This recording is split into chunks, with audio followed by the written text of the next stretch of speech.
ED की निगाह में एक प्रसिद्ध आईपीएस अधिकारी आ चुके हैं। वो आईपीएस अधिकारी कौन है? अमित लोढ़ा। इनके बारे में आगे कुछ बताते हैं, इनका परिचय देते हैं। इसके बाद में बताएंगे कि ईडी की इनकी टेढ़ी निगाह इन पर कैसे पड़ गई। बिहार के आईपीएस अधिकारी अमित लोढ़ा हाल ही में खाकी द बिहार चैप्टर नामक वेब सीरीज के कारण सुर्खियों में आए थे। यह सीरीज उनकी किताब बिहार डायरीज पर आधारित थी, जिसमें उन्होंने अपने अनुभवों को साझा किया था। अमित लोढ़ा जो राजस्थान के जयपुर से हैं और 1998 में यूपीएससी परीक्षा पास की थी और बिहार कैडर के आईपीएस बन गए थे। उन्हें 2006 में तब प्रसिद्धि मिली जब उन्होंने कुख्यात गैंगस्टर अशोक महतो, जिसे बिहार का गब्बर भी कहा जाता था, को गिरफ्तार किया था। यह गिरफ्तारी उनके कैरियर का एक महत्वपूर्ण मोड़ साबित हुई और इसके बाद उन्होंने कई हाई प्रोफाइल अपराधों का सफलतापूर्वक सामना भी किया।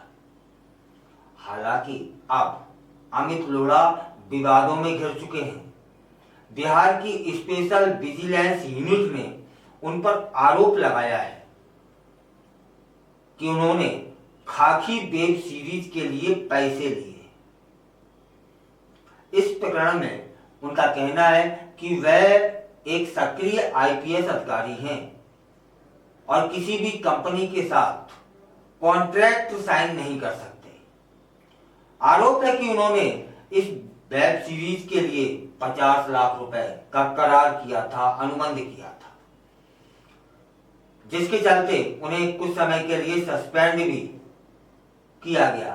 अब इस मामले को लेकर ईडी ने भी जांच शुरू कर दी है और उनके खिलाफ मुकदमा दर्ज हो गया है।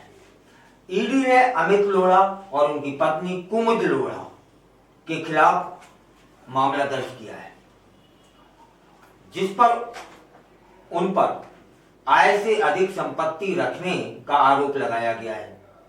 जांच एजेंसी ने यह भी एक केस बना दिया दोनों पर और ये इस बात की पुष्टि करती है एफआईआर कि उनकी संपत्तियों की जांच की जाएगी। इस मामले में अमित लोढ़ा की गिरफ्तारी की संभावना भी जताई जा रही है, जो उनके कैरियर के लिए एक बड़ा झटका हो सकता है। अमित लोढ़ा की कहानी केवल एक आईपीएस अधिकारी की कहानी नहीं है, बल्कि यह उस संघर्ष की भी कहानी है जो उन्होंने अपराध के खिलाफ लड़ी। उनकी गिरफ्तारी और विवाद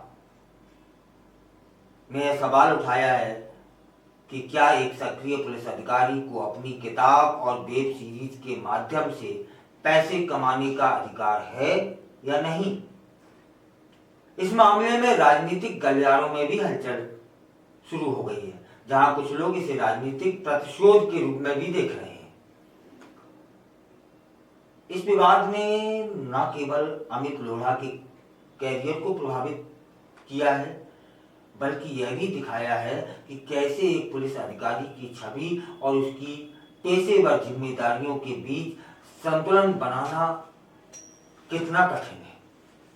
कई लोग इस मामले को एक महत्वपूर्ण उदाहरण भी मान रहे हैं, जहां एक अधिकारी को अपनी पहचान और पेशेवर जीवन के बीच एक कठिन निर्णय लेना पड़ सकता है। क्या यह मामला उन्हें न्याय दिलाने में मदद करेगा या उनके लिए एक बड़ा संकट बन जाएगा, यह देखना भी दिलचस्प होगा। आम जनता और मीडिया की नजरें अब इस मामले पर टिकी हुई हैं, यह देखने के लिए कि आगे क्या होता है। क्या अमित लोढ़ा अपनी बेगुनाही साबित कर पाएंगे, या यह मामला उनके लिए बड़ा संकट बन सकता है? इस सवाल का जवाब तो समय ही देगा। लेकिन यह निश्चित है कि उनकी कहानी ने लोगों का ध्यान अपनी ओर आकर्षित किया है, और यह एक महत्वपूर्ण चर्चा का विषय भी है कि एक शासकीय अधिकारी या फिर एक शासकीय सेवक अपने अन्य किसी हुनर की बदौलत अन्य कहीं से धन पैसा बना सकता है। नंबर 1 में वेब सीरीज बनी उनकी किताब पर। किताब ने के लिए उन्होंने अनुबंध किया, करार किया। मान लेते हैं यह बात सच है कि 50 लाख का अनुबंध था, तो क्या एक शासकीय सेवक लेखक नहीं हो सकता? और यदि वो लेखक भी है तो उस वेब सीरीज के लिए अनुमति देने के बदले में वो कुछ राशि लेते हैं, तो क्या यह राशि अवैधानिक है? ऐसे कई प्रश्न अनुत्तरित हैं, और इस पर कानून को ध्यान देने की आवश्यकता है, या फिर मैं यूं कहूं कि कानून को बीच में आने की आवश्यकता है।